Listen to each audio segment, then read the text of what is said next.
A veces no tocamos temas que son importantes porque creemos que no nos van a tocar aquí cerca. Recién se ha decapitado a un tercer periodista, a una persona de Inglaterra de nuevo, en una locura fundamentalista que para mí de religiosos tienen muy pocos, y lo que están haciendo es una locura fundamentalista violenta a nombre de la religión musulmana o de la creencia o de la fe musulmana, que yo creo que no es así. Yo tengo el gusto de conocer gente musulmana muy, muy buena, muy decente, muy pacífica, pasiva. Hay una intención de proponer un Estado islámico que pase más allá de las fronteras. Irak está asustado, Estados Unidos se siente agredido. Curiosamente hay gente que dice, bueno, esto pasa porque Estados Unidos los dejó. Cuando es la gata Flora, ¿no? Si Estados Unidos interviene, la gente grita, y si Estados Unidos se va, la gente llora. Uno tendría que estar haciéndole un seguimiento más seguido a esto, porque es verdaderamente preocupante. Hablamos con Rubén Darío Cuéllar, que le gusta mucho saber lo que pasa en el mundo, y le fuimos a preguntar sobre este Estado teocrático. No, ponela la nota 35, mañana hablaremos del Estado teocrático, sobre lo que es el ISIS, de dónde se desprende, cómo se conforma y por qué está siendo considerado peligroso. Dale. ISIS se desciende de Al-Qaeda. Al-Qaeda, Hezbollah, Hamas, son grupos que dicen cumplir con la regla de la yihad, una de las 10 leyes fundamentales, ¿no? Es el ejercicio del gobierno de Dios, es decir, sin embargo, a muy poco de desarrollar sus actividades, estos propios grupos de los cuales ellos emergen como Al-Qaeda empiezan a marcar distancia, habida cuenta la crueldad de las acciones y el radicalismo que muestran. Entonces, pareciera ser que en este momento estamos ante un fenómeno muy propagandístico que usa mucho los medios de comunicación para hacer conocer de sus acciones, ¿no? Acabo de leer hoy día, si no me equivoco, que han aprobado otra vez la ley que obliga a las mujeres entre 11 y 46 años a someterse a la ablación, es decir, a la mutilación de los genitales femeninos, porque la ley, supuestamente la Sharia así lo manda, así lo establece. Muy discutible si uno habla con musulmanes conservadores. Bueno, pero todas estas acciones tienen un efecto, tienen un elemento, fíjese usted, dos características. Primero, son muy publicitadas, y segundo, no están dirigidas contra el mundo occidental.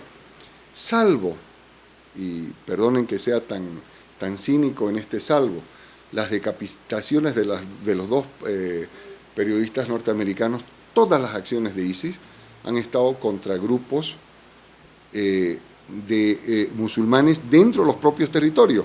Están persiguiendo a los cristianos establecidos en esos territorios, a los chiitas, están persiguiendo a los yazidis, que es una religión anterior a la religión musulmana, que tiene alrededor de 700.000 seguidores, pero bueno, la primera acción de ISIS está destinada a exterminar literalmente al pueblo yazidi, es decir, a borrarlo de la faz de la tierra. Ahí no hay negociaciones. Encuentran un yazidi y no le piden convertirse en nada, directamente lo decapitan, lo crucifican, porque esa es la primera. Después, a todos los otros no musulmanes, la misión es convertirlos, convertirlos como creyentes, ¿no? Que dejen de ser infieles, como dicen ellos. Entonces, las acciones de ISIS están dirigidas contra los centros de poder del Medio Oriente, ¿no? Por eso, mire usted la paradoja, la decisión de decapitar a 2 periodistas americanos ha abierto la gran posibilidad para que Occidente se involucre con razón y con motivo en un conflicto que solamente hasta ahora establecía un juego de poder entre los países del Medio Oriente. A nosotros no nos debería sorprender estas acciones de ISIS.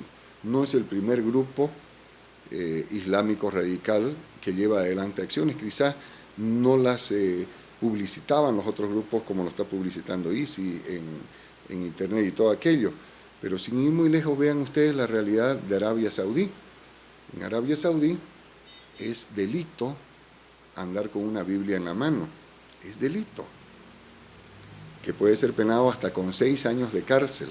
Usar un crucifijo, ostentar el uso de un crucifijo, mostrarlo públicamente, es un delito penado hasta con 6 años de cárcel. Y las prácticas de Arabia Saudí, de los saudíes, no habían incomodado al mundo occidental hasta ahora, porque obviamente el peso de Arabia Saudí, como uno de los proveedores principales de petróleo del mundo, era más fuerte. Pero en Arabia Saudí hace mucho tiempo que están prohibidos, muchísimos años, que no se puede edificar una iglesia católica, una mezquita que no sea de la tradición musulmana mayoritaria en el lugar, o menos una sinagoga, impensable, ¿no? Entonces, ¿qué están haciendo los de ISIS más allá de lo que ha hecho el Estado de Arabia Saudí? Probablemente asesinar tan atroz y tan cruelmente y filmar esos asesinatos. Pero las mismas prácticas restrictivas religiosas están en vigencia en estos países y, repito, a la mayoría de los países de Occidente jamás les había molestado. ¿Es por su crueldad que se le debe temer en este caso? Yo creo que hay que temerlo por el radicalismo que están dispuestos a ejercer. Mire usted, el hecho de que hayan reclutado a muchos seguidores en el mundo occidental, en Estados Unidos, en Europa, que normalmente son inmigrantes árabes que han llegado a estos países en busca de mejores días y cuyos hijos se sienten desterrados porque las sociedades a las que han arribado tampoco los han asimilado.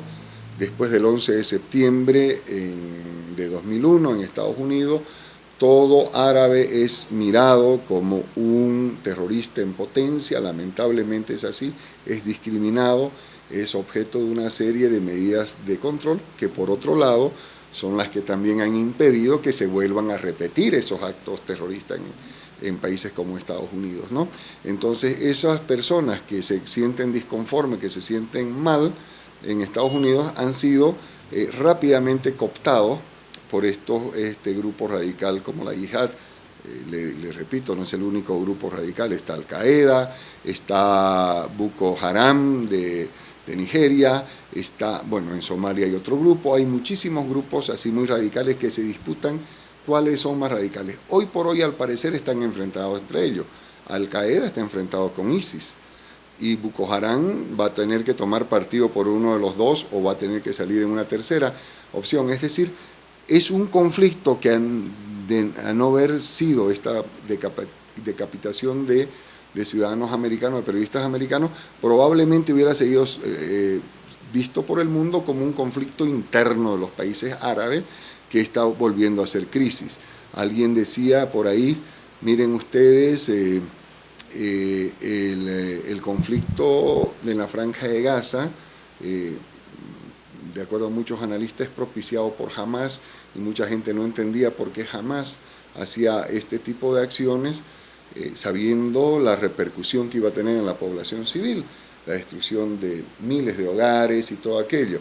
Bueno, hay quien liga la acción de Hamas, otro grupo yihadista, ¿no?, como una acción concertada con ISIS, ¿no?, para lograr una reacción de simpatía del mundo árabe a las acciones que uno de los países de las religiones perseguidas, como Israel y el judaísmo, pudiera ejercer supuestamente contra Hamas en Gaza. Es decir, este es un fenómeno demasiado complejo en el Medio Oriente donde se entremezclan muchas acciones y probablemente muchas de estas acciones se neutralicen por el accionar no de las potencias de Occidente, sino de ellos mismos, entre ellos mismos.